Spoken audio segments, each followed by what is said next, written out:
Pronto. Boa tarde a todos. Hoje nós vamos começar a aula com a professora Regina Pires de Brito, convidada da Universidade Presbiteriana Mackenzie, nossa aula de estudos morfológicos. Então, eu vou começar contextualizando aqui o curso para a Regininha conhecer um pouco a gente. Nosso curso é de Educação do Campo, são duas licenciaturas, uma de Ciências Humanas e Sociais e uma de Ciências Naturais e Matemática. E essa turma é de Ciências Humanas e Sociais. Eles vão sair com habilitação em Língua Portuguesa, Sociologia, História e Geografia. Nossa. Então, tem várias disciplinas no curso que é multidisciplinar. É bastante coisa. É bastante coisa. Eles são realmente heróis, né? Heróis. E aí, o que acontece? Com o ensino remoto, a maioria mora no interior aqui de Roraima, não na capital Boa Vista. Porque o estado aqui se organiza, tem a capital e as cidades em voltas, que apesar de ter uma distância geográfica pequena de uma cidade para outra, muda muita coisa. E às vezes falta eletricidade, falta energia, falta internet. Então é todo um esforço para eles participarem das aulas. A universidade disponibilizou alguns celulares, alguns chips. Agora tem esse trabalho que a Margarete estava falando da bolsa para material didático. A gente está se esforçando, mas nem sempre todo mundo consegue fazer a aula ao mesmo tempo, porque falta energia ou a internet. Isso aqui em Boa Vista, inclusive. Hoje de manhã eu estava sem água em casa.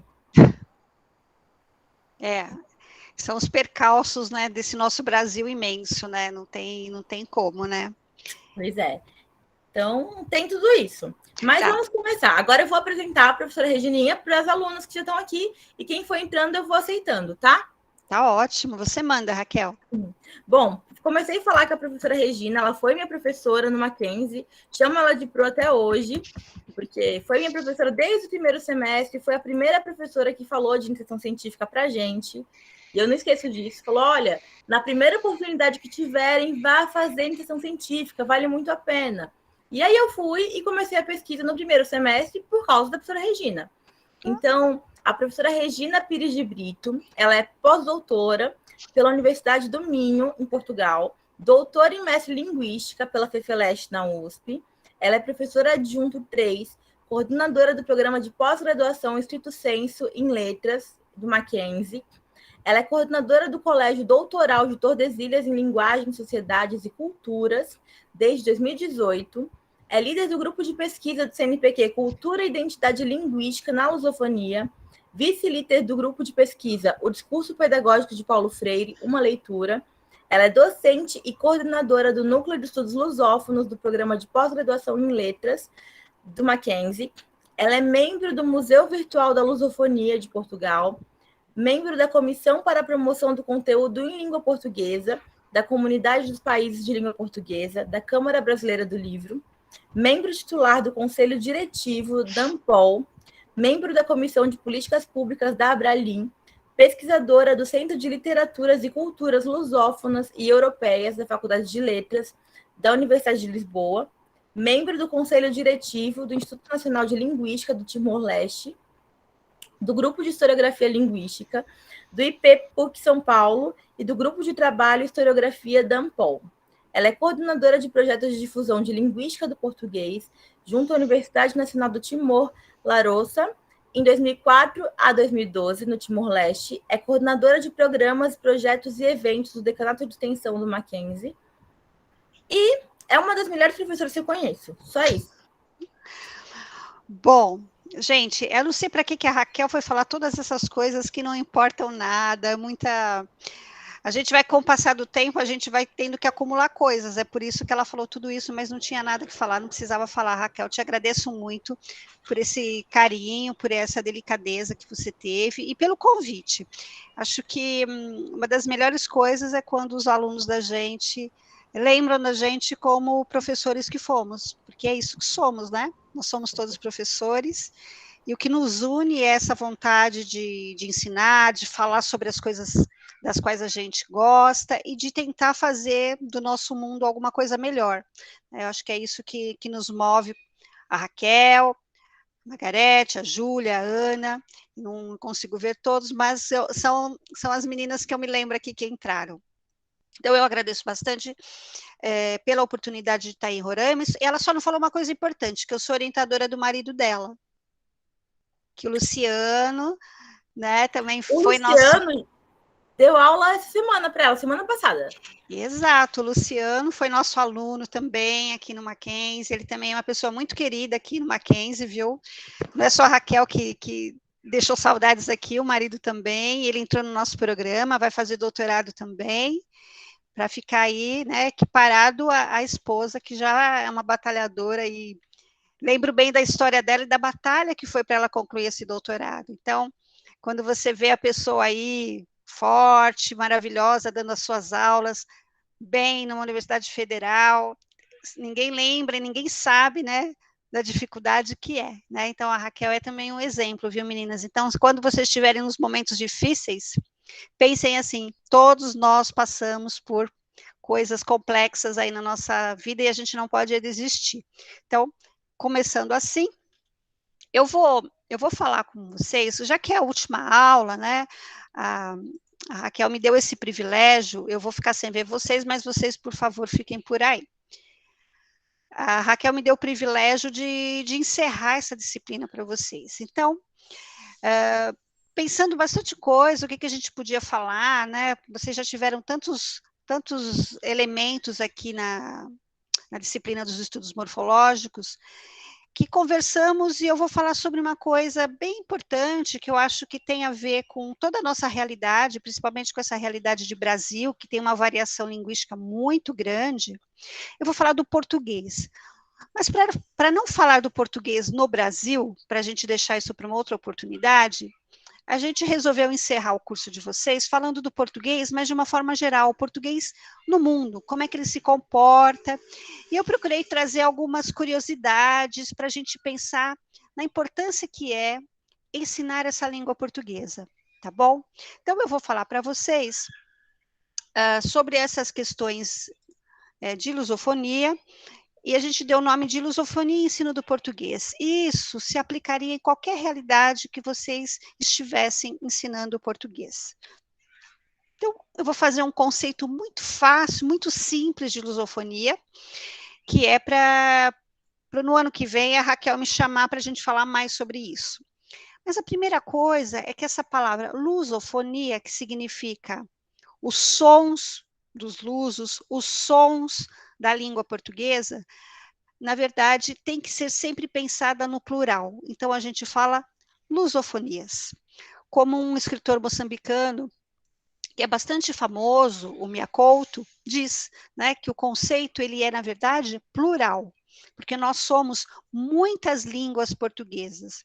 Quando a gente pensa nisso e pensa no tamanho do Brasil, a gente percebe, né, como de fato a língua portuguesa é essa multiplicidade. E se ela é tão grande assim, quando eu penso no Brasil, imagina quando a gente pensa nessa língua usada no mundo inteiro, tá? Então, um conceito de lusofonia possível é que ela é essa identidade cultural partilhada por 8 países unidos por um passado comum, que são os países de colonização portuguesa, e por uma língua que se enriquece na diversidade. Ela é tão rica justamente porque ela é diversificada e, ao mesmo tempo, ela se mantém como uma língua só. Então, ela é uma língua múltipla e, ao mesmo tempo, una. Ela tem uma unidade. Então, costumo dizer que ela é um sistema, a lusofonia é o sistema de comunicação linguístico-cultural no âmbito da língua portuguesa e nas suas variedades linguísticas, que no plano geográfico, social e político, abarca os países que adotam o português como língua materna e língua oficial, né, ou só língua oficial. Além disso, a gente também pode falar em diferentes outras situações do português, e vocês que estão em Roraima devem viver uma situação muito peculiar, que é a presença de muitos, né, refugiados que entraram no Brasil e que precisam aprender o português como uma língua de sobrevivência. Então, uma outra face da lusofonia é também estudar essa língua portuguesa, não como língua materna, não só como língua segunda, mas como essa língua de acolhimento, de integração entre as pessoas, tá? Ah, a primeira pergunta que eu faria para vocês era qual é o lugar do português, né? Que lugar o português ocupa quando eu olho para esse mundo todo, tá? O português, ele está espalhado, então, por todo lado, né? Você tem na América, na África, na Europa, na Ásia. A língua portuguesa, ela circula por todos esses espaços, né? Onde tem essas bandeirinhas, são os países de língua portuguesa, de língua oficial portuguesa. E onde aparecem essas estrelinhas, são comunidades de língua portuguesa muito relevantes pelo mundo, tá? Pro, Então, oi. não está passando a apresentação, só está congelada a sua tela. Congelou? No primeiro slide, não estamos vendo as bandeirinhas. Não estão vendo. Então, peraí, eu acho que eu vou tirar desse modo aqui. Olha, então, apareceu as bandeirinhas, apareceu. Pode continuar. Então, vocês não viram nem isso? Não. Nem isto? Não. Não. Então, eu não posso pôr no outro modo, tenho que deixar assim, né? Tá bom.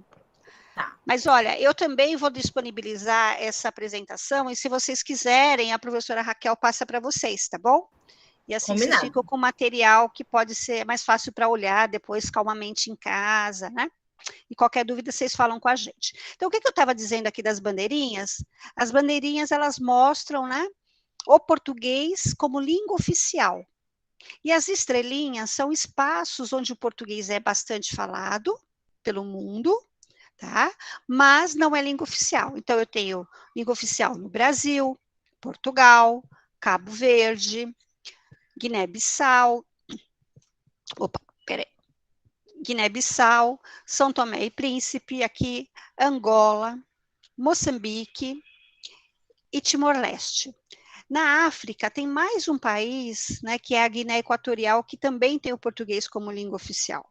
Então, vejam, ele se espalha pelo mundo de uma forma, né, muito abrangente. Quando a gente pensa quantas pessoas falariam, né, o português pelo mundo, eu vou ter um dado fantástico de quase 270 milhões, né, de falantes, ou seja, é um número muito expressivo. E quando a gente olha para esse gráfico, que é o gráfico que a Ethnologue todo ano atualiza, e que mostra quais são as línguas mais faladas no mundo. O português, ele fica em quinto lugar, juntamente com esse bloco, com o francês, com o russo, com o árabe. Ou seja, o português tem uma representatividade global muito grande, tá? É uma língua, então, que a gente chama de língua internacional. Tá? Você tem o português desempenhando um papel importante como uma língua que produz ciência, que produz inovação e que tem um grande potencial econômico no mundo. Eu vou destacar aqui para vocês dois aspectos que mostram a importância da língua portuguesa. Um é quando a gente fala do Museu Virtual da Lusofonia, que a Raquel citou para vocês. O Museu Virtual da Lusofonia é um museu de acesso fácil, né? Então, você entra pela internet, depois eu passo para vocês o link do museu, e você encontra coleções sobre todos os países, sobre os lugares onde se fala.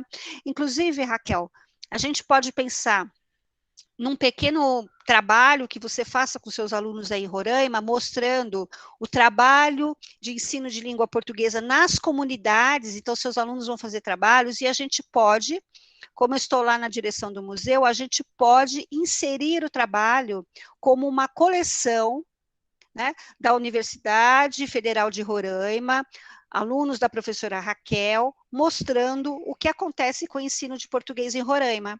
Então, a gente pode fazer isso, exatamente, a gente pode conversar, né, e através do material que seus alunos vão produzir, a gente pode fazer essa integração, e aí vocês vão ter um lugar lá no museu também. Isso significa que todo mundo, de qualquer parte do mundo, vai poder ver vocês, né, o trabalho de vocês, ligados aí pelo Museu Virtual da Lusofonia. Tá? Um outro aspecto bem importante também é o Museu da Língua Portuguesa, né? O Museu da Língua Portuguesa, que foi reinaugurado, ele fica aqui em São Paulo, mas ele tem uma força muito grande na internet também, tá? E a gente também pode, né, pedir a participação de vocês em atividades do Museu da Língua Portuguesa que ocorrem no espaço virtual. Então, são possibilidades, e eu acho que são muito importantes, de mostrar a língua portuguesa, não só no mundo, mas no Brasil. Há tanta coisa feita por esse Brasil que a gente não conhece, a gente precisa divulgar.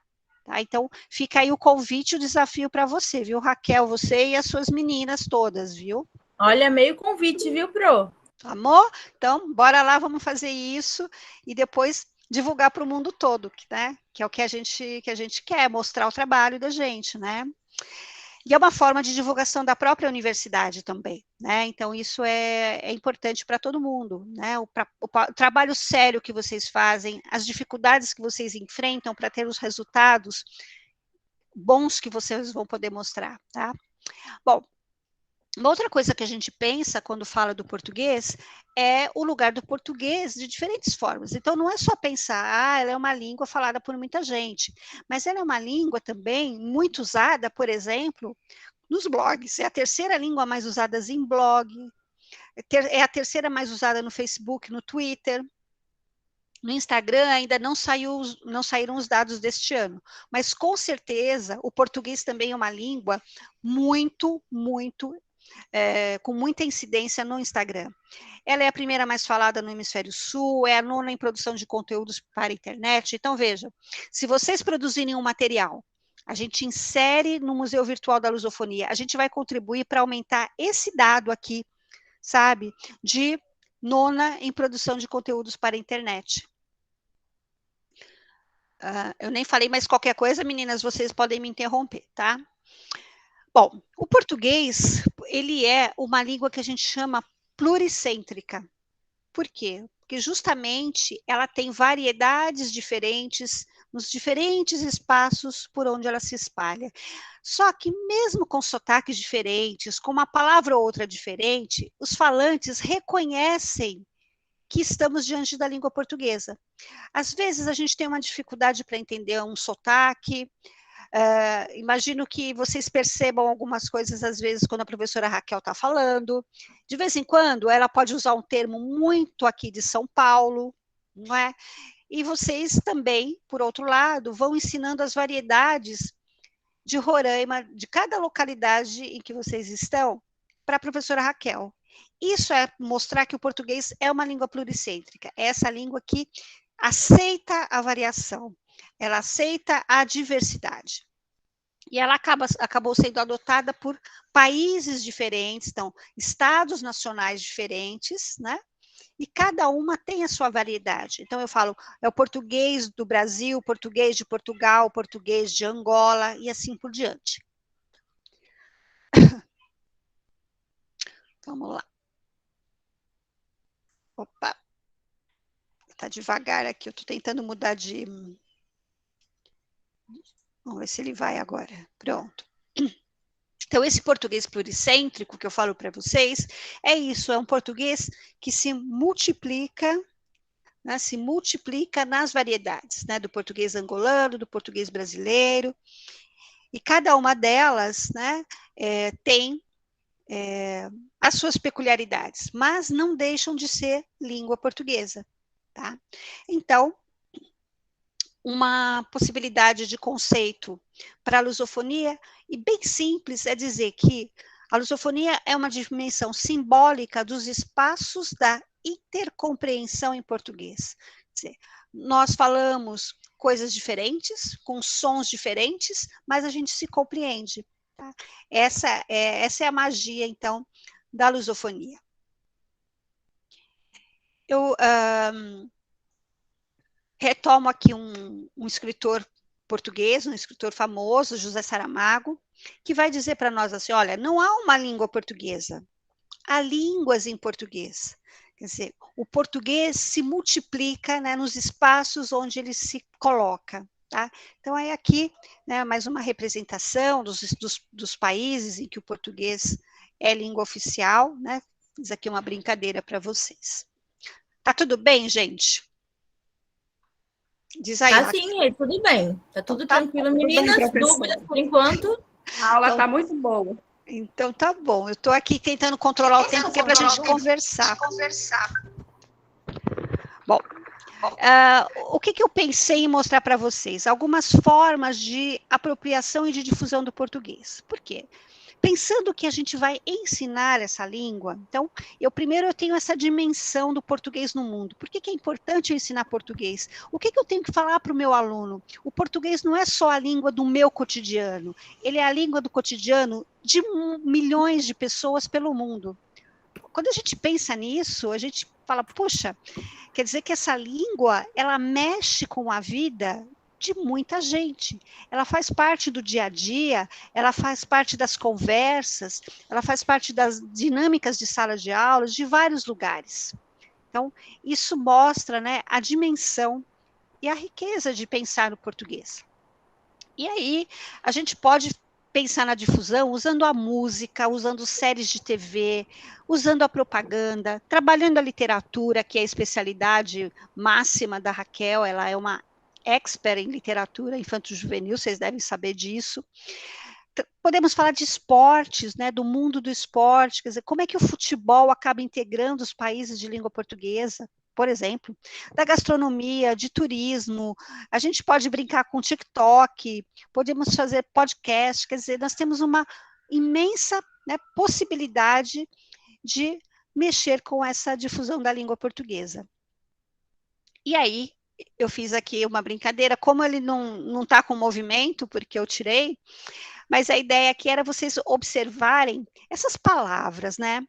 Vocês olharem para essas palavras, eu espalhei essas palavras aí pelo mapa. Então, por exemplo, né, alguém quer escolher uma palavra qualquer aí para eu poder brincar com vocês um pouquinho? Pastilha elástica. Pastilha elástica, perfeito. Pastilha elástica, então essa palavra, ela é usada em Portugal. Em Portugal, pastilha elástica é o que a gente chama de chiclete aqui em São Paulo. Como é que chama em Roraima, o Raquel? É chiclete também?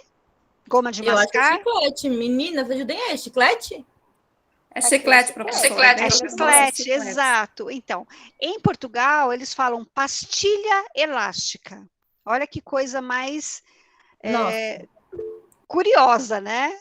É uma coisa, pensando bem, faz sentido. Faz sentido, não faz?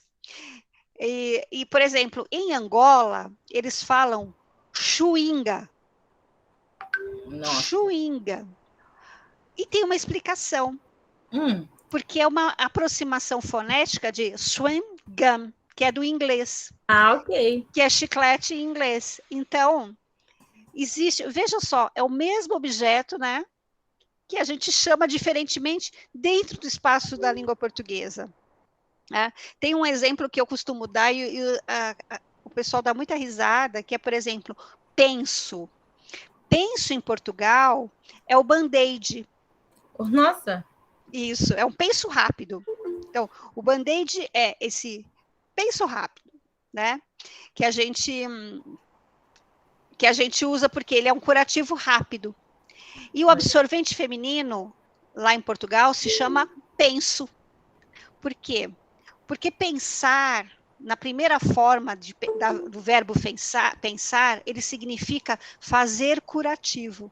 Olha que coisa. Nossa! Que faz parte lá da história da língua, né? Que a gente até esquece. Mas então, tem sentido, né? Quando você começa a olhar a história das palavras, né? A gente vai tentar buscar por que a palavra, o que quer dizer essa palavra, por que ela se compõe desse jeito, não é? Como vocês fizeram a disciplina de morfologia, tem, por exemplo, aqui nesse meu exemplo, nesse quadro, a palavra brada.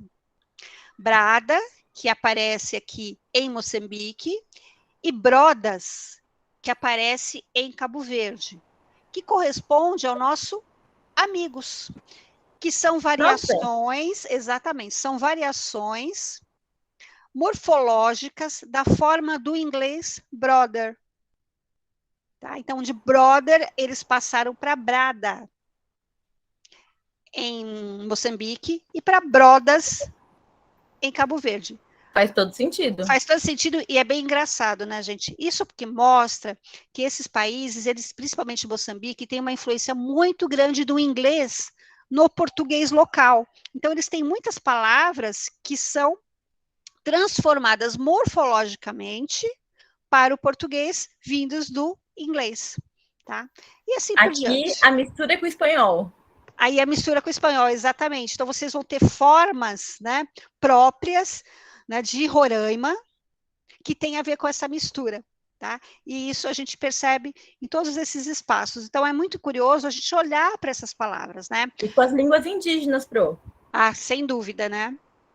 Sem dúvida, é imprescindível, né, a gente pensar na importância das línguas indígenas para o vocabulário constituído, né, nessa região norte, Pará, Roraima, né? Até o pessoal do Acre, com quem a gente trabalha bastante também, falam para a gente bastante desses exemplos, né, ligados a essa mescla, né, do português com as diferentes línguas indígenas, né, que é um outro trabalho que pode ser feito também, né. Só para encerrar e eu mudar essa página aqui, tem essa palavra mata-bicho. Eu adoro essa palavra mata-bicho. Nossa. Alguém tem ideia do que significa? Não, né? Ninguém quer falar, as meninas são quietinhas. O que é Nádia? Alguém quer? Matar bicho aqui é matar um bicho pra gente. É matar o bicho, né? Professora Raquel. Alguém sabe o que é mata-bicho? Olha, mata-bicho é o mesmo que pequeno almoço em Portugal, que é o mesmo que café da manhã para nós. Então, que beleza. O nosso café da manhã em Portugal se chama pequeno almoço. Você sabia, Eva? Eva levantou a mão? Eu conheço como mata-bicho aqui, é uma inseticida que a gente usa para matar bicheira aqui no gado. Exatamente, é isso mesmo. A gente aqui em São Paulo também, viu, Eva? Mas mata-bicho em Timor-Leste e também em Moçambique e em Angola, significa matar o bicho da fome. Quer dizer, você dormiu, ficou várias horas sem comer, então você levanta com aquela vontade de tomar o café da manhã, né? Para eles é de matar o bicho, então chama mata-bicho. Ótimo. Que é. Né? Então, vejam como as coisas, elas... Fala, querida. Aqui é mata a broca. Tá com fome, vou matar a broca. Tá dizendo Olha, assim você que tá você vendo? tá com fome e vai comer. Perfeito. Veja como tem a ver, né? Porque broca é um bichinho. Então, vamos matar a broca, né? Perfeito. Tá perfeito. Veja que as coisas acabam se conversando, né? Eu coloquei mais alguns exemplos aqui para a gente brincar, né? Então, por exemplo, bazar, no português angolano, é o mesmo que a gente usa aqui em São Paulo, não sei como é, a gente fala aqui vazar. Vazar é cair fora, dar no pé. Que vem, então, dessa gíria angolana que é bazar, que significa ir embora. Veja, a gente trocou o B pelo V. E a gente a gente vaza. A gíria de São Paulo vem da Angola? Vem de Angola, exatamente. Tá? Que é vazar, que é dar no pé, cair fora. Tá? E assim, outros exemplos. Por exemplo, machimbombo, em Angola, que em Portugal é autocarro, e aqui para nós é o ônibus. E assim por diante. Então, só uns exemplos para a gente brincar um pouco aqui. Também coloquei umas expressões curiosas, né? Então, por exemplo, no português moçambicano, eu tenho aí estar espidado. Vejam que é o inglês, de novo, entrando, né, num processo de formação de palavra aqui. Veja, eu tenho aqui uma formação de palavra por sufixação. Speed, espidado. Olha aí. Né? E isso é corrente para eles, e para nós significa estar agitadão, né? Eu não sei se vocês aí também chamam o Hugo. Todo mundo sabe o que é chamar o Hugo? Eu pensei depois. Chamar o Hugo é aquele gesto mesmo, você come muito e aí depois você tá assim...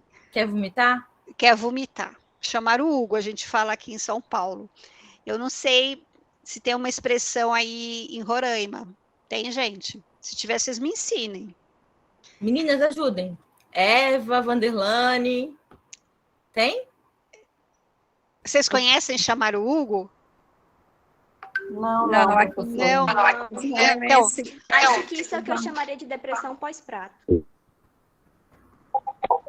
Depressão pós-prato? Adorei. Olha, então, chamar o Hugo é uma expressão popular aqui em São Paulo, né? E em Moçambique, eles falam mandar Gregório. Então, veja, a gente chama o Hugo e eles mandam o Gregório, que tem a ver, né, com o Nossa. barulho que a gente faz quando, né, tem a depressão pós-prato, como falou a nossa querida aí. Tá? Então, mandar fumar é mandar passear, comer dinheiro é desviar fundos, descascar amendoim é subornar, porque tem a ver com o gesto de descascar amendoim, que é o gesto que você, né, faz quando vai querer subornar alguém. Bom, há diferentes formas, então, como eu falei para vocês, eu queria, assim, ilustrar alguma coisa. Vamos ver se vai dar certo vocês ouvirem. Agora eu tenho um problema que eu não sei como é que eu vou fazer para pôr o microfone para funcionar aqui, para ouvir o som do computador. Vamos ver se eu consigo, tá? Aqui, vamos lá. Aqui é o depoimento. Esse senhor é um professor timorense. É só para vocês ouvirem um pouquinho como é o som do português em Timor-Leste, tá? Vamos ver se vai dar certo. Tomara que dê, para eu ficar bem feliz, né? Vamos ver. Vai, tio, funciona? Eita.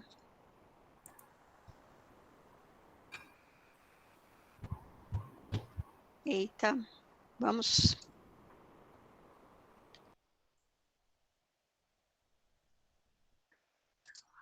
Vamos lá. Ô, Pro, alguns Oi. alunos estão falando aqui no grupo que a internet está caindo, então eles estão saindo e voltando por conta disso.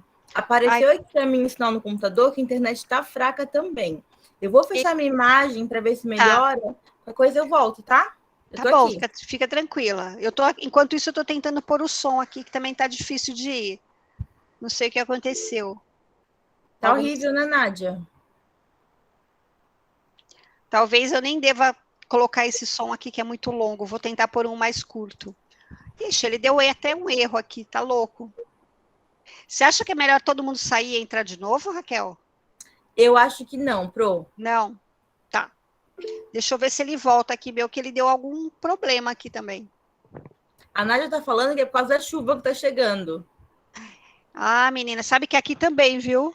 A chuva tá prestes aqui. São Paulo ficou alagadíssima essa madrugada. Puxa. Eita, ele deu um erro aqui para mim também, Raquel. A Vanderlane falou que para ela te escuta, mas não consegue ver a apresentação. Eita, pronto.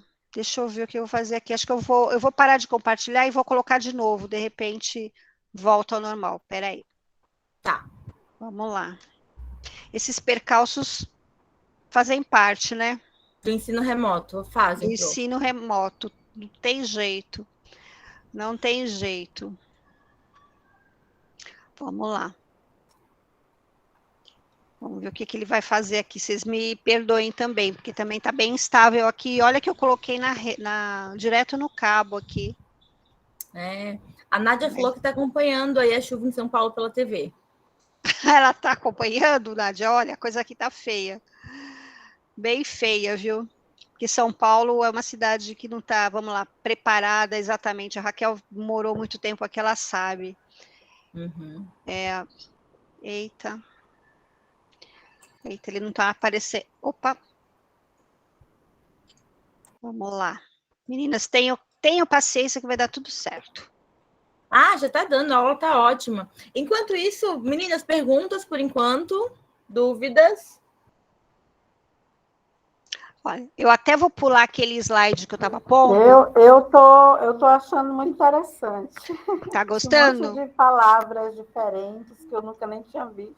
É verdade, quando a gente começa a olhar para os outros lugares que falam português, a gente fica encantado. Como é que pode, né? Tanta criatividade, né?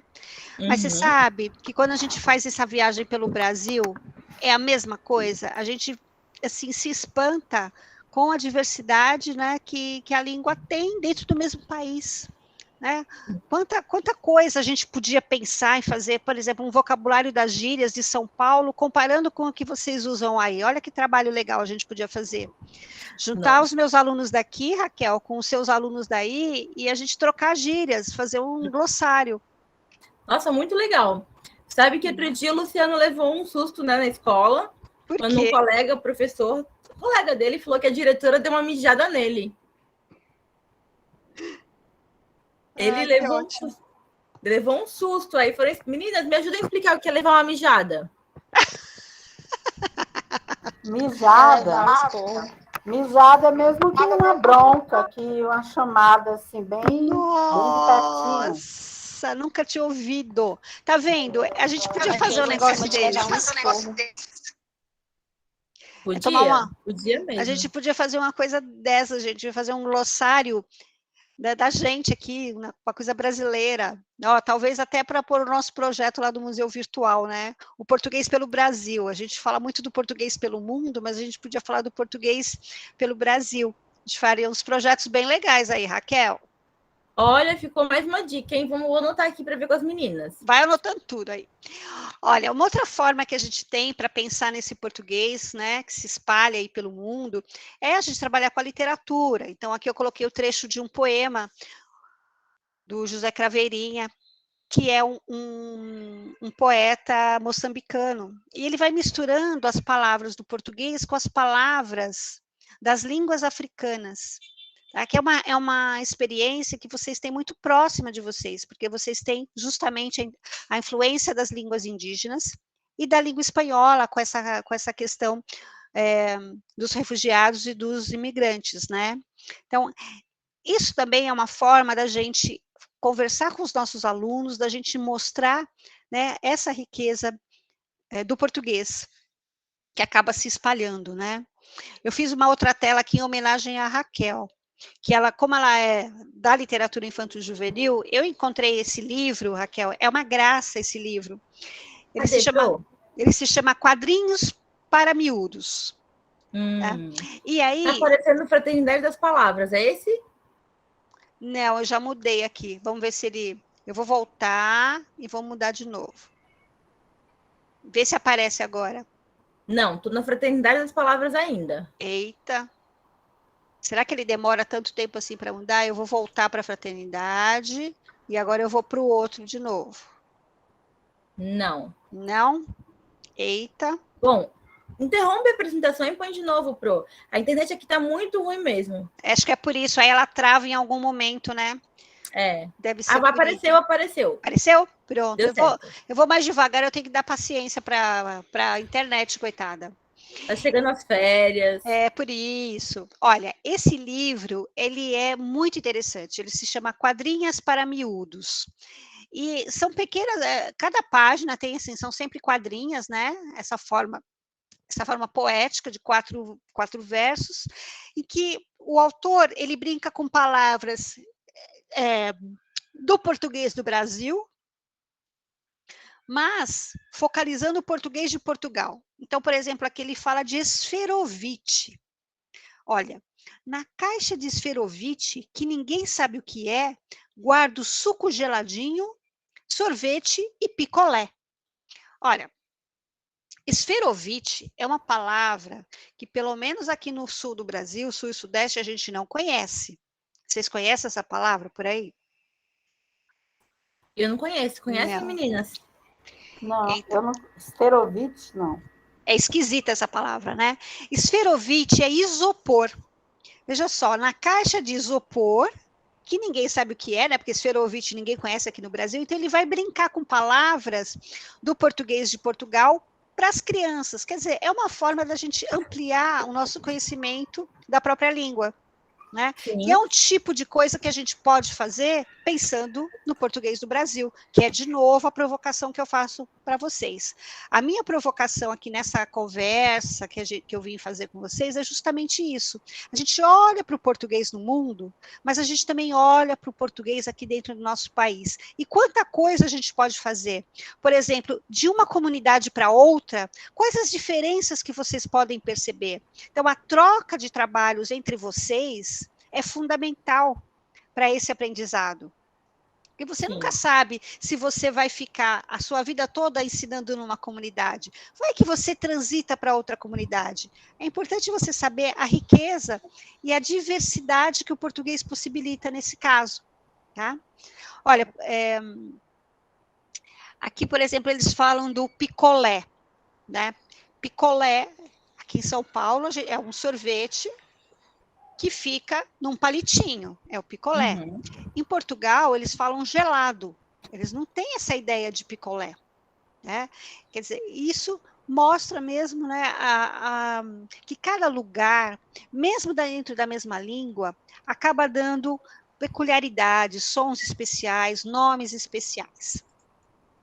Um outro exemplo que eu queria trazer, tomara que dê certo, é um trabalho que a gente faz com a música. Né? A música brasileira, particularmente, ela é famosa no mundo todo, né? Todo mundo sabe. E a gente fez um projeto, a Raquel conhece um bocado disso, que era de ensinar português em Timor-Leste usando a música brasileira. Músicas que essas pessoas, que eles escolheram aprender, tá? Então aqui, eu não sei se vai dar certo, mas esse aqui é um aluno do curso de letras da Faculdade Nacional de Timor-Leste, né? E ele vai cantar essa música. Não sei se vocês conhecem essa música do Zezé de Camargo e Luciano. Eu conheço, meninas? É o amor? É o amor. Eu não posso cantar porque eu canto muito mal. Mas o nosso amigo timorense, vamos ver se vai dar certo ele cantar para a gente ouvir. Ele canta essa música, né, com o sotaque do português timorense. Eu queria muito que desse certo para vocês ouvirem um pouquinho. Vamos ver se vai. Mara. Vocês ouvem? Não. Sim, eu conheço essa, bem aí. Vocês acham que se eu tirar o microfone... Vamos tentar. Se eu tirar o meu fone, vocês acham que dá para ouvir? Vamos tentar, Pro.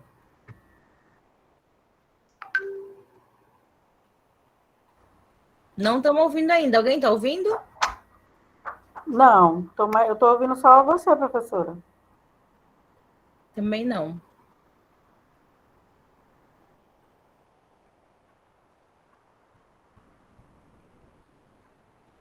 Regininha, não está carregando a música.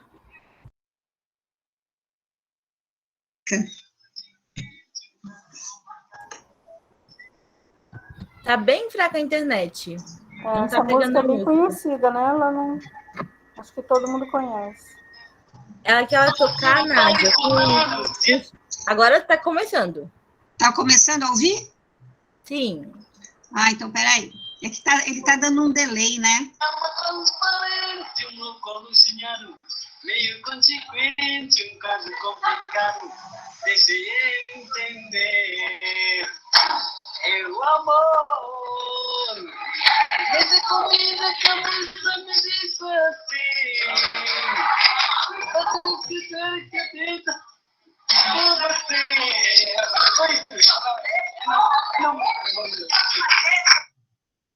Bom, não sei se deu para vocês ouvirem um pouquinho, deu? Deu para ouvir um pouquinho. Picotou um pedacinho, mas deu para ouvir sim. Ah, que triste, viu? Então, ele canta essa música e era para vocês ouvirem um pouco do sotaque timorense. Espero que tenha dado, né? Vamos lá, vamos tentar mais um pouquinho. Bom, uma outra forma que eu tenho usado com os alunos, até na graduação aqui, é brincar com a variação linguística usando o TikTok. Tá? Eu não trouxe exemplo dos meus alunos, porque eles fizeram muito longo, e aí eu não estava conseguindo colocar aqui no slide.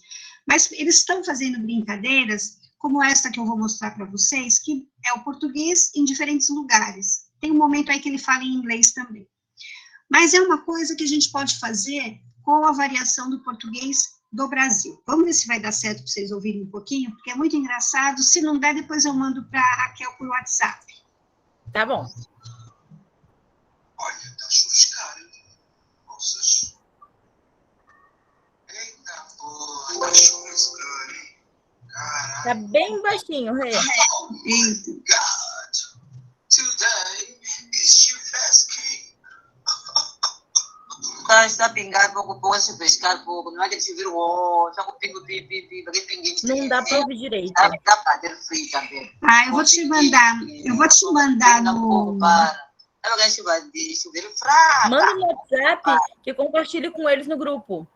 Tá, eu já te mando na sequência, porque é divertido até para a gente poder comentar um pouquinho. Assim que eu parar a apresentação, eu já mando no WhatsApp, você põe aí para eles e a gente comenta um pouco isso na nossa conversa, tá? Bom, beleza. A gente também pode falar, eu não vou colocar mais para a gente não perder tempo, porque o som está ruim, mas a gente pode trabalhar com filmes, por exemplo, também, filmes estrangeiros que usam, né, coisas da língua portuguesa, músicas em português, como aconteceu no La Casa de Papel. Na versão 2, eles usam uma música que é a Grândola Vila Morena, que é uma música portuguesa, né, que tem uma simbologia toda especial. A gente também pode trabalhar com a publicidade. Então, aqui, por exemplo, é uma publicidade em Portugal, do lado esquerdo, e aqui em São Paulo, né, o McDonald's, que a gente chama de Mac. Ele até mudou de nome, olha a grafia agora de McDonald's aqui em São Paulo. As lojas agora, Raquel, estão grafando desse jeito. Agora, que curioso, aqui não tem McDonald's. Ai, meu Deus. Não. Mau exemplo meu, hein? Não, mas assim... É uma rede de fast food. Sim. Né? Que se chama Mac, assim, ó, MC. E agora tá com QUI, né? Exatamente. O paulistano aqui conseguiu aportuguesar a forma, né? E agora algumas lojas já levam o nome assim, em São Paulo e no Rio de Janeiro. Tá? Em Cabo Verde, eles usam também a língua crioula cabo-verdiana ao lado do português, então, para mostrar que o português convive com outras línguas, tá? Isso não é problema nenhum. E eu coloquei aqui um trecho do Agualusa. Agualusa é um escritor angolano. Então, hoje aqui eu já trouxe para vocês o nome do Mia Couto, eu já trouxe o José Saramago, o Craveirinha, e aqui mais um escritor, que é o Agualusa, e ele fala: a língua portuguesa é uma construção conjunta de todos aqueles que a falam. Ou seja, nós estamos fazendo a língua portuguesa, nós aqui em São Paulo, vocês aí em Boa Vista, ou nas cidades em que vocês estão. E é assim desde há séculos. A minha língua, aquela de que me sirvo para escrever, não se restringe às fronteiras de Angola, de Portugal ou do Brasil. A minha língua é a soma de todas as suas variantes. Ela é plural e democrática. A sua imensa riqueza está nessa diversidade e na capacidade de se afeiçoar às geografias diversas, na forma como vem namorando outros idiomas, recolhendo deles palavras e emoções.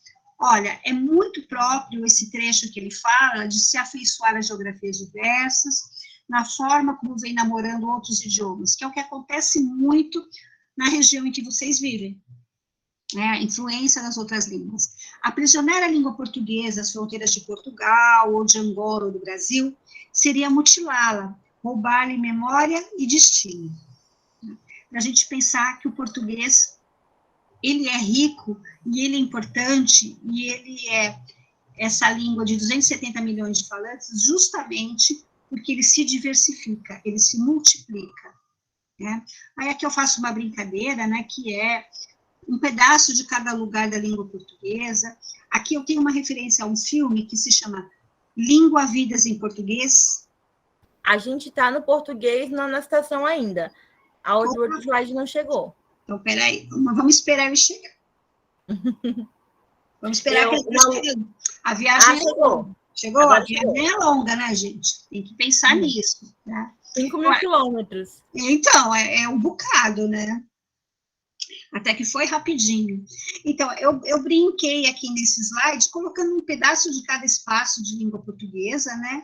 E aí aqui eu chamo a atenção e fica um convite para vocês assistirem a esse filme, chama-se Língua Vidas em Português. Ele está disponível no YouTube, é só baixar, e ele mostra, né, o português em alguns lugares do mundo, com os sotaques das pessoas na rua. É muito interessante, é muito emocionante você ouvir a língua portuguesa falada em outros lugares, mesmo você ouvindo o pessoal do Brasil, você às vezes se reconhece e outras vezes você fala, meu Deus, que língua é essa? Porque a gente fala, como pode ser o português do Brasil essa riqueza tão grande que é? Tá? E aí, eu termino essa parte aqui, para a gente poder conversar um pouquinho, eu nem sei se eu extrapolei aí o tempo, peço desculpas, e eu coloco uma frase que é para vocês pensarem, sabe? Uma língua não tem outros sujeitos, senão aqueles que a falam, nela se falando. Ninguém é seu proprietário. A língua portuguesa não tem um dono, ela tem donos todos nós somos donos dessa língua. Cada um de nós manda na língua portuguesa. Tá? Seja lá em Timor-Leste, seja em Moçambique, seja em Roraima, não importa. E o centro da língua está em cada um de nós. O centro da língua está onde você tem um falante dessa língua se manifestando. Então, ninguém é dono. Portugal não é dono, porque nasceu lá. O Brasil não é dono, porque tem o maior número de habitantes. Nada disso. A língua portuguesa tem vários donos, e somos cada um de nós. Tá? Então, eu vou parar de compartilhar. Espero que tenha chegado aí o último slide para vocês. A gente ouviu você falando no último slide. Não apareceu o slide. Vamos esperar. Mas a gente ouviu. Está tão bonito. Não chegou ainda. Vai chegar. Uma aluna mandou uma mensagem aqui, dizendo Sim. que está com problema no estado todo. Chegou agora, chegou. Chegou, opa. Então, o que eu disse aqui nesse slide, né? Essa questão de que o português, ele é de cada um de nós. E cada um de nós tem esse poder, sabe, de ser o sujeito dessa língua, de ser o dono dessa língua, ser responsável por essa língua também. Então, seja lá em Timor-Leste, que é um lugar que eu gosto muito, seja em Moçambique, ou seja em Roraima, não importa. Todos nós, em qualquer parte, onde tiver um falante da língua portuguesa, esse falante é o responsável pela língua, ele acaba sendo o dono dessa língua. Tá? Então, eu vou parar de compartilhar. Pronto, para a gente poder falar um pouco. Eu vou abrir minha câmera, vocês me digam se me escutam ainda. A gente teve um problema aqui no estado agora, parece que uma fibra rompeu e está com problema em Roraima todo. Meu Deus. Tá lento. Que tristeza. Mas não tem jeito, são coisas que... Da tecnologia. A tecnologia. Meninas, me escutam? Nádia, Eva, algumas meninas caíram, outras entraram e caíram de novo. Margarete, alguém me escuta daqui? Estou aqui ainda. Oi, professora. Dá para escutar, Nádia? Tá me ouvindo? Oi? Dá. Bem longe, mas eu estou escutando. Oh, meu Deus. Puxa. Olha só, eu achei fantástica a apresentação. Dá para a gente pensar um monte de coisa. As meninas comentaram alguma coisa aqui no chat. A Nádia falou assim que é legal ver como as variações de sotaque nas músicas. Deu para ouvir um pouquinho dele cantando sim. Ela pediu o link do filme, né? Tá, eu mando para você, Raquel. Tá. Tá. O TikTok é mais fácil porque eu tenho ele facinho aqui. Então, eu já mando porque ele é muito divertido. Eu acho que vale a pena. Porque ele acabou inspirando aqui. A gente teve vários, viu? Vários alunos que fizeram o TikTok aí inspirado nessa brincadeira, né? É uma brincadeira, mas que faz o aluno pensar muito, sabe? E é um recurso que está nas mãos da gente, né? Fácil. O que trabalhar. Meninas, vocês têm perguntas, professora Regininha? Eu quero só agradecer a ela, professora, porque, assim, as perguntas são variadas, porque são várias regiões, né? Eu achei muito interessante essa brincadeira aí. E assim, eu já tinha pensado, mas sobre como entrar em contato com esse povo, né, do mundo inteiro e poder ter essa riqueza, essa diversidade que a gente acaba de ver alguma coisa aí que a professora colocou. Então, são várias diversidades, né, na língua, nas gírias, essas linguagens diferentes, a forma com que as pessoas identificam, né, os adjetivos. para cada objeto, é muito interessante. E eu acho isso muito lindo, é rico, né? É o povo, é a riqueza que existe por detrás da linguagem, né? Desse mundo de poder construir novas variedades de língua, e hoje isso é aceito. Isso é muito importante. A professora, quero agradecer a disposição dela, né, para vir aqui hoje com a gente, e estar, né, disposta para fazer isso, né, dar um pouquinho do que ela conhece para a gente, porque eu não conhecia um monte de palavras aí que a gente conhece aqui de outra forma, em outros países, e aqui mesmo no Brasil, tem outro significado. É muito interessante, eu acho muito rico isso. Muito obrigada. Nádia, eu que te agradeço, viu, por suas palavras. Foi assim, para mim foi uma alegria. A Raquel sabe que eu tinha, era outra apresentação, né, Raquel? Eu mandei para ela. Sim. Aí a gente conversou de ontem para hoje. Eu falei, não pode ser aquilo. Eu acho que isso é uma coisa diferente. Então, eu fiz mesmo pensando aqui em vocês. Espero que realmente seja útil para vocês. E eu que agradeço a oportunidade de estar aí com vocês, sabe? Para mim, assim, foi um privilégio, é um privilégio. Privilégio é nosso. Posso fazer uma pergunta? Pode, manda. Eu estou pensando uma coisa aqui, vocês pensem comigo, meninas, olha. A gente, quando trabalha em educação do campo, a gente pensa muito na identidade do campesino, na identidade dessa pessoa que mora no campo. A gente fala em valorizar a cultura, em valorizar o que se produz aqui, a língua, as variedades, tudo isso. E a gente tem que trabalhar com essa realidade, porque em muitos lugares, na mídia, livro didático, a gente não encontra isso. Mas, por outro lado, em contrapartida, quando eu olho para os portugueses, se eu posso falar assim, os diferentes portugueses que se falam no mundo, eu me identifico ainda assim. Seja em São Paulo, seja no Rio de Janeiro, seja em Roraima, seja em Moçambique. Então, a minha pergunta é assim, como é que você acha, Rê, que a gente, sujeito do campo, a gente, morador do campo, professor que dá aula no campo, como é que ele se coloca nisso? Pensando em valorizar a cultura local, mas dando oportunidade para os seus alunos conhecerem outras possibilidades. O que você pensa nisso? Eu acho que... você quer falar disso ou de outra coisa? A Eva levantou a mão também. Então, boa tarde. Eu só queria agradecer à professora, foi muito bem colocada a sua fala. E, na verdade, eu não sou daqui de Roraima. Eu estou aqui há 9 anos, eu sou do Pará. E também lá o sotaque é muito diferenciado. E aqui eu fui aprendendo a conviver com o sotaque daqui. Então... Mas, às vezes, eu uso o sotaque lá da minha terra natal, né? E, às vezes, até o pessoal daqui se admira. O que significa isso?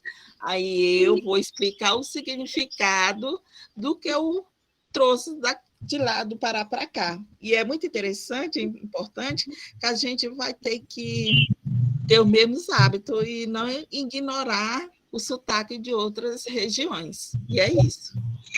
Exato. A Júlia também levantou a mão, Rê. Acho que vai emendar mais uma pergunta para você. Vamos lá, Júlia. A minha pergunta ela não é relacionada ao que a Eva falou. Eu queria que a senhora respondesse primeiro o que a Eva falou. Depois eu pergunto o que eu queria perguntar. Bom, vamos lá. Eu vou tentar pensar aqui o que a Raquel falou, junto com o que a Eva falou, que tem tudo a ver, né? Olha, claro que é importante a gente trabalhar com o local. Né? É a variedade do grupo, é a identidade do grupo, é a marca do grupo. Veja a Eva, né? Ela, do Pará, ela leva esses traços identitários, não tem como a gente apagar, né? A gente muda a nossa identidade, mas a gente não apaga.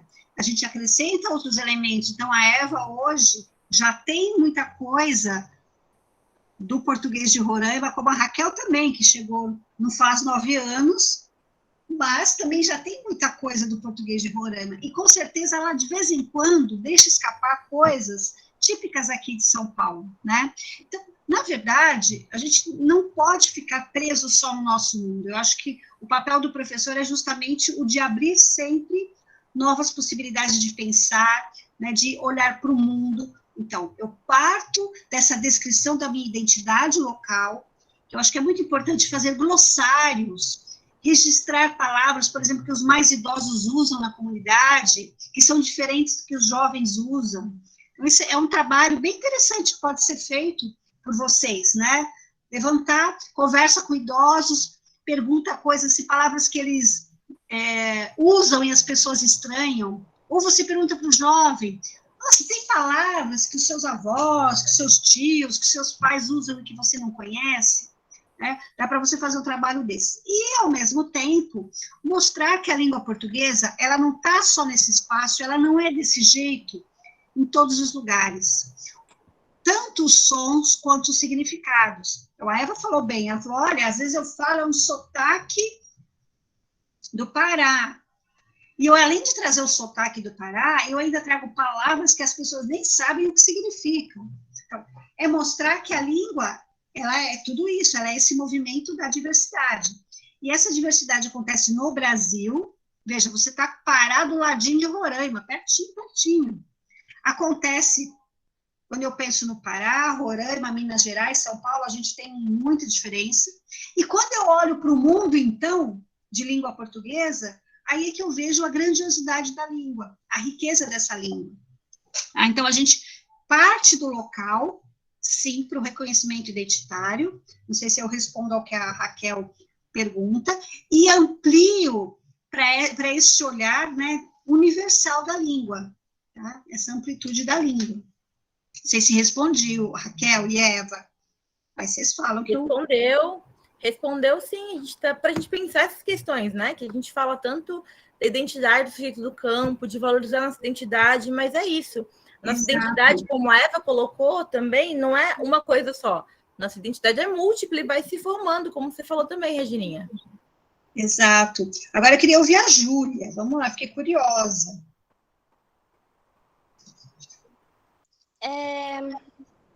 A minha pergunta, ela tem a ver com a parte que a senhora falou da pluralidade da língua. Da modificação que as línguas elas vão sofrendo de acordo com o tempo e de acordo com o local também. Eu queria saber, eu nem sei se é exatamente uma pergunta, eu acho que é mais um posicionamento. Eu já vi que muita pessoa é contra, mas eu já vi que a língua ela evolui com o tempo, ela vai se modificando. E aí eu queria saber um posicionamento de uma pessoa que sabe da língua portuguesa, da língua, é a questão da linguagem neutra. Tá, vamos lá. Bom, a língua muda, ela tem que mudar, né? A sociedade se transforma e a língua, ela é dinâmica. A língua viva, ela é assim, ela tem que se transformar à medida que o mundo muda, né? Quando eu penso numa língua morta, por exemplo, quando eu estudo latim, eu sei que aquela língua não é mais usada por comunidade nenhuma. Então, o que eu estudei há 20, há 30 anos é o mesmo que você estuda do latim. Por quê? Porque ele é uma língua consolidada que não tem o dinamismo das pessoas no dia a dia.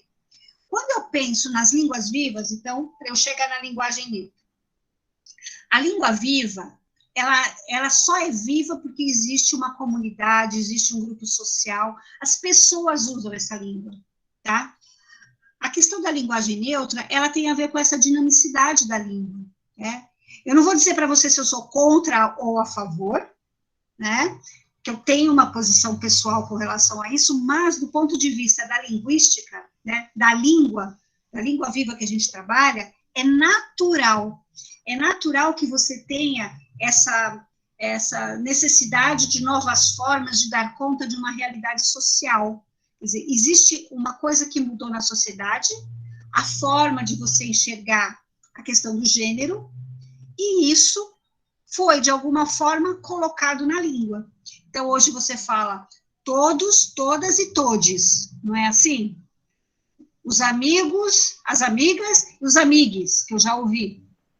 Então, sim, né? Então, isso tudo acontece porque a língua é viva. A língua viva, ela é sujeita a essas mudanças.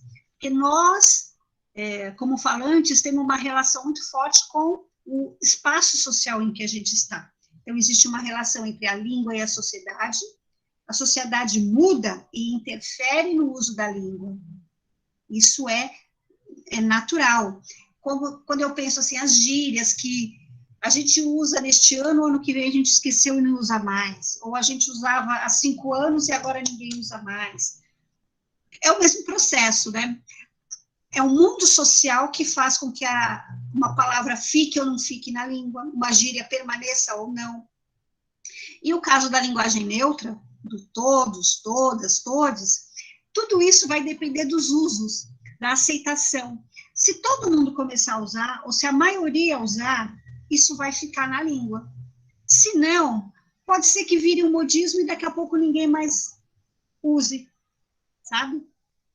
Júlia, eu não sei se eu respondi o que você queria, mas a justificativa para a questão da linguagem neutra é o dinamismo da língua e a relação que tem entre uso da língua e sociedade. A vida em sociedade condiciona as mudanças na língua também. Nossa, a resposta foi muito boa. Essa é melhor do que eu esperava. Muito obrigada. Imagino. Bom, que bom, fico feliz. Isso mesmo, Júlia, excelente pergunta. A Maria Nádia fez uma pergunta no chat, Regininha. Opa, ela pergunta assim, como trabalhar essas identidades, gírias, sotaques em sala de aula, considerando o aluno do campo? Bom, eu como sugestão, é uma sugestão aqui, a gente está fazendo um ensaio juntos, né? Estamos pensando juntos aqui. Eu acho que você podia trabalhar com temas da comunidade, tá? Então, você está lá no campo, é uma comunidade que cultiva determinados produtos, ou é uma comunidade que tem produtos artesanais feitos com tais materiais. Acho que você tem que partir dessa realidade social, né? Desse espaço que você tem ali. Você pode coletar formas, por exemplo, de fazer um prato, usando os produtos do lugar, ou as formas de tratar um animal, ou as formas de plantar uma determinada, eu não sei o que se cultiva, por exemplo, numa das comunidades, na comunidade, por exemplo, que a Nádia está, então você pode pensar por isso. Ou você pode trabalhar com as gírias dos jovens dessa comunidade, porque eles vão ter uma marca que os identifica, não tenha dúvida. Então, você pode fazer um questionário, ou você pode entrevistar jovens. Então, pergunta assim para eles, quando você está muito cansado, que expressão você usa? Aí eles vão te falar. Ou, quando você está com bronca de alguém, quando você está com raiva de alguém, como é que você se refere a essa pessoa? Ou, quando você acha uma menina bonita, um rapaz bonito, como é que você fala? Então, você pode, né, criar assim, um conceito e pedir para que eles te digam qual é a forma que eles usam. Então, você consegue determinar a identidade desse grupo fazendo uma coleta desse tipo, por exemplo. Dos sotaques, aí você vai ter que trabalhar com gravações para poder, né, fazer a transcrição fonético-fonológica, dar um pouco mais de trabalho, né? Agora, trata você trabalhar sotaques em sala de aula, por exemplo, você pode usar os diferentes sotaques que estão ali na sala de aula, né? Os seus alunos que são de lugares diferentes, que mesmo dentro daquela comunidade, você vai perceber interferências. Então, você mesma, Nádia, você é do Pará, mas você está trabalhando numa comunidade em Roraima. Então, pronto, você vai perceber ali algumas diferenças de sotaque. Então, uma vogal que é mais aberta, ou uma pronúncia que é mais rápida, ou quando a gente corta palavras, em São Paulo a gente corta muitas palavras. Então, eu não falo para, eu falo pra, eu não falo estou, eu falo tô. Olha isso. Então, você pode trabalhar com essas questões também. Tá? Mas, olha, eu acho que vocês podiam fazer um trabalho bem interessante de coleta de termos, de palavras, de expressões específicas, ou de jovens, ou através das cantigas das crianças, ou fazendo entrevistas ligadas a receitas, coletar receitas, porque ali você consegue perceber como as pessoas falam, como é que elas chamam os produtos que elas usam nas receitas. Acho que vocês podiam fazer muita coisa bem interessante nesse sentido. Eu não sei, Nádia, se eu respondi, se eu dei alguma ideia, mas aí, Raquel... Respondeu sim. Deixa umas ideias muito aí. Obrigada. Bom, eu amei o rumo que tomou nossa conversa. Meninas, mais perguntas, professora Regininha? Fiquem à vontade. Aí depois, eu acho que quando vocês estiverem trabalho em campo, eu acho que vocês podem pensar nessas coisas, e aí vocês, via a professora Raquel, podem perguntar, né? Se vocês quiserem, depois que vocês estiverem... Eu acho que quando você está lá no campo, as dúvidas aparecem. Não é? As ideias aparecem, as dúvidas aparecem, e eu acho que vocês aí fazem uma interface com a professora Raquel, e o que a gente puder dar de sugestão, de palpite, né? Estou aqui bem de longe, é mais palpite do que outra coisa, mas podem contar que a gente dá palpite, e vocês executam, né? E a gente dá as ideias, né? Eu fico aí à disposição também. Posso pôr meu e-mail, se vocês quiserem, se for fácil para vocês, eu vou pôr aqui. A Raquel tem o meu contato, ela sempre pode ser a grande intermediária, porque a professora é que vai gerenciar vocês, né? Mas fica aí. Bom, gente, obrigada, viu, Regininha, de novo pela disponibilidade de conversar com a gente, minha professora, compartilhando com vocês agora, muito obrigada. Eu acho que não tinha jeito melhor de acabar nosso curso, estudos morfológicos, então, obrigada de novo para a gente pensar tudo isso junto à língua portuguesa. Comecei falando da identidade do sujeito do campo, da lusofonia, você acabou falando de lusofonia, então fechou certinho, ficou perfeito. Meninas, só para lembrar, tá? Amanhã a gente não vai ter aula, a atividade tá lá, já passei para vocês. A outra atividade para 5 de fevereiro, tempo comunidade. Quem tiver dúvida, pergunta no grupo, no privado, estou à disposição. Alguns mandaram mensagem, já respondi. Ednete, obrigada por estar aqui. A Ednete é aluna caloura, está aqui assistindo, porque ela queria ver essa aula de hoje. A Eva, que estava aqui também, já da outra disciplina, estava participando também. A Nádia também. Obrigada, viu, meninas? Boa tarde. Obrigada pelo convite, viu? Queriam participar da aula da professora Regininha. Nossa, que honrada! Sim, a Eva e a Maria Nádia são formandas, já estão caminhando para a formação já. Estavam na outra disciplina comigo e toparam o convite de estar aqui com a gente. Que bom, muito obrigada. Eu fico muito honrada, viu, meninas, por esse carinho de vocês. É uma honra mesmo. Posso fazer uma honra é nossa, professora. A honra é nossa. Eu posso fazer uma última pergunta, professora? Pode, Júlia. Eu queria montar... Eu participei de uma apresentação que eu tinha que montar um projeto pedagógico e eu fiz sobre as lendas que cada região de vila tem. E eu queria montar, e mais além com esse trabalho, eu queria montar uma cartilha de lendas próprias daqui de onde eu moro. E eu queria saber de que forma que eu podia incluir a fala própria dos habitantes daqui, porque a gente tem, querendo ou não, a gente tem formas diferentes de falar de diferentes partes de Roraima. Então, eu queria saber de que forma eu podia incluir isso no meu trabalho. Você vai gravar, Júlia, essas lendas? Você já conseguiu transcrever? Como é que... Não, eu queria... Eu vou começar ainda, mas eu queria incluir logo essa identidade própria das línguas, da língua que a gente fala aqui dentro. Tanto das lendas quanto das línguas, eu acho importante. Bom, a ideia é maravilhosa. Eu acho que você trabalhar com as lendas, você trabalha com muitos aspectos, né?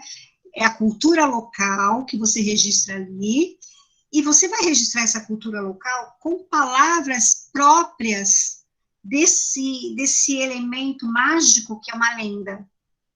Porque tem algumas palavras que são até fórmulas mágicas. Você vai ver, quando você estiver recolhendo lendas, né, dessa tradição oral, que é o que você vai fazer, né, você vai ter muitas marcas identitárias de diferentes níveis. Então, você tem a identidade cultural pelo teor da história que vai ser contada ali. Você tem ali uma identidade linguística, lexical, com as palavras muito próprias que eles vão colocar e que, às vezes, você vai ter que traduzir para o seu leitor. O que ele está querendo dizer com essa palavra? O que se refere a isso, que é um termo muito específico de uma comunidade? E tem a questão fonético-fonológica, que é uma questão que dá mais trabalho. Por quê? Porque você tem que registrar exatamente o que o falante está dizendo para transcrever, sabe? Eu acho que essa parte fonético-fonológica, vocês ainda não devem ter tido coisas de transcrição fonética, porque é algo muito específico. Mas você pode traduzir, por exemplo, entre parênteses, a sua percepção do som da palavra dita. Então, por exemplo, a Eva escreveu de nada. Eu estou vendo ali de nada. Ela escreveu no chat, né? Obrigada, de nada. Esse de nada, na verdade, é de nada. São duas palavras, né, separadas, mas o falante, ele tem exatamente essa perspectiva que a Eva escreveu. É perfeito o exemplo. É de nada, porque eu falo de nada. Eu não falo de nada. Isso é um aspecto fonético, fonológico, que você vai encontrar nas lendas. Então, as pessoas vão falar muitas coisas que você fala, não, mas não é assim que escreve. Mas é assim que a pessoa fala. E aí você vai registrar tal e qual, e você vai dizer isso no seu projeto. Os termos aqui registrados são fiéis à fala dos informantes. As pessoas te falaram e você reproduziu.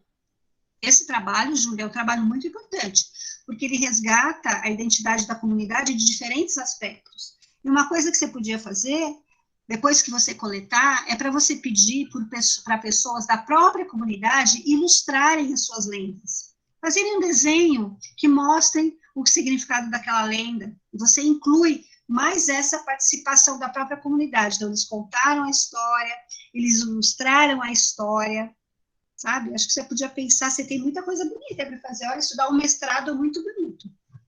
Não sei se te ajudei, mas enfim. Não, ajudou muito. Muito obrigada. Eu quero ver depois, viu, Júlia? Vou mostrar aqui. É um material muito bonito. Quando você terminar isso, já for no Museu da Lusofonia. Nossa! Olha que incrível! Excelente proposta, hein, Júlia? Raquel, fica no pé dela. Fica no pé da Júlia, pode deixar. Bom, gente, eu acho que é isso. Alguém tem mais alguma pergunta? Senão eu vou agradecer a professora Regininha, encerrar a aula de hoje. Para mim foi muito bom. Alguma pergunta, algum comentário, meninas? Só agradecer por todas as dicas que a professora me deu, por essa aula. Foi muito... Deu de entender muito bem. Às vezes, as português eu não costumo entender, porque algumas palavras eu não compreendo, mas essa aula foi muito, muito boa. Muito obrigada, professora. Nossa, Júlia, foi o grande presente de Natal, viu? Ouvi que vocês gostaram, ouvi que vocês conseguiram entender, que eu consegui passar alguma coisa para vocês. Isso vale muito a pena. Obrigada, Raquel, por isso também, viu, querida? Eu que agradeço, bem professora. Feliz. Um grande beijo para vocês. Beijo, meninas. Dúvidas, estou disponível no WhatsApp, tá bom? Eu vou interromper a gravação aqui. E muito